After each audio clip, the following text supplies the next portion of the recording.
कार्यक्रम कुछ सामाजिक कार्यक्रम थे और आज 2 वार्डों में वहाँ के कार्यकर्ताओं की बैठक ली थी। कुल मिलाकर वहाँ की जो छोटी बड़ी समस्याएं होती हैं वार्ड में जाकर के ही पूछा जाए, ये कार्यक्रम शुरू किया है। और मैं समझता हूँ आगे आने वाले जो मेरे इस प्रकार के कार्यक्रम हैं लगातार 20 के 20 वार्डों में पूरा करूँगा। मैं अधिकारियों को साथ लेकर के खास करके जो कॉरपोरेशन की संबंधित जितनी भी समस्याएं होती हैं उसके बारे में ध्यान कराते हैं वो, और अधिकारियों को बता दिया जाता है, साथ साथ वो उसको पूरा करने के लिए अपनी योजना भी बढ़ा लेते हैं। 10% आरक्षण को मंजूरी मिल गई है, सुप्रीम कोर्ट ने मंजूरी दी है EWS को, तो किस तरीके से आप देखते हैं? आपका तो बहुत ही अच्छा है। पहले क्योंकि हमने भी उसका एक्ट बनाया था, बाद में केंद्र सरकार ने एक्ट बनाया था, कुछ लोग कोर्ट में चले गए थे, लेकिन कोर्ट में भी उसी बात पर जो केंद्र का एक एक्ट बना है उसी के ऊपर मोहर लगाई है। बड़ी अच्छी बात है, हम तो चाहते हैं पहले। सर BS हुड्डा कह रही हैं कि जीत जो हुई है वो सिसक कर हुई है, कह तो रहे थे 60,000 से जीत होगी।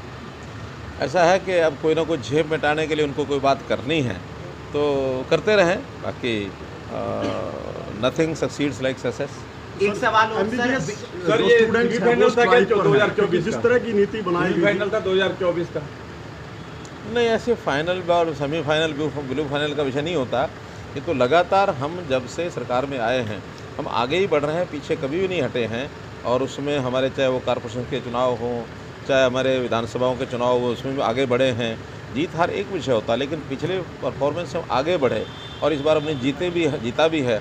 कभी भी पिछले 8 साल में चुनाव में किसी समय हम पीछे नहीं हुए, हम आगे ही बढ़ रहे हैं। सर, विजिलेंस को जो 1 करोड़ रुपए दिए जाएंगे रिवॉल्विंग फंड के तौर पर, उसका इस्तेमाल ट्रैप मनी के तौर पर किया जाएगा, तो इसके पीछे सरकार की क्या सोच है? देखिए, ऐसा कोई किस लिए यूज़ किया जाएगा, किस लिए नहीं किया जाएगा, ऐसा कोई विषय नहीं होता। हर डिपार्टमेंट के पास अपने कामों के लिए रिवॉल्विंग फंड होते हैं। वो अर्बन लोकल बॉडीज़ के पास भी है, वो इरिगेशन के पास भी है, वो PWD के पास भी है। और हमने तो एक परमानेंट व्यवस्था बनाई है। इस बार 8,000 करोड़ रुपया हमने बजट में ऐसा रखा है, उसका कभी भी किसी भी उस डिपार्टमेंट का बजट समाप्त होने के बाद अचानक अगर उसको आवश्यकता पड़ती है तो वो दिया जाता है। बाद में यूज़ होने के बाद ही उसकी एडजस्टमेंट फाइनल बजट में जा रहे हैं। जिस तरह से बॉन्ड पॉलिसी का विरोध किया जा रहा है, देखिए, वो बॉन्ड पॉलिसी की सारी बात मैंने रोहतक भी ओपनली भी बताई है, पब्लिकली भी बताई है। उनका जो एक ग्रुप मिला था उनको भी बताया है कि हम समाज की सेवा करने के लिए आगे आए हैं।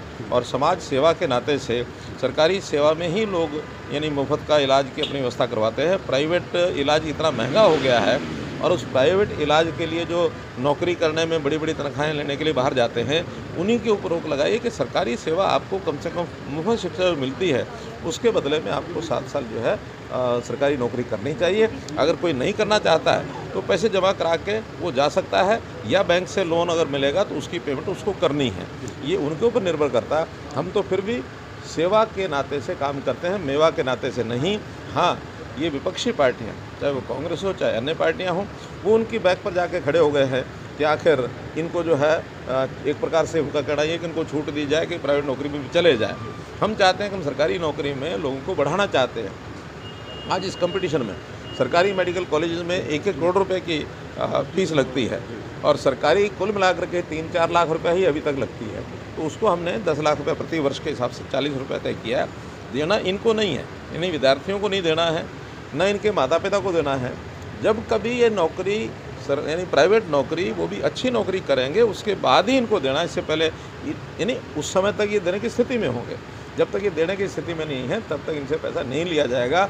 इनकी नौकरी नहीं लगेगी जब तक, तब तक भी सरकार उसको भरेगी, ये नहीं भरेगी। पराली इस बार 25% कम जली है।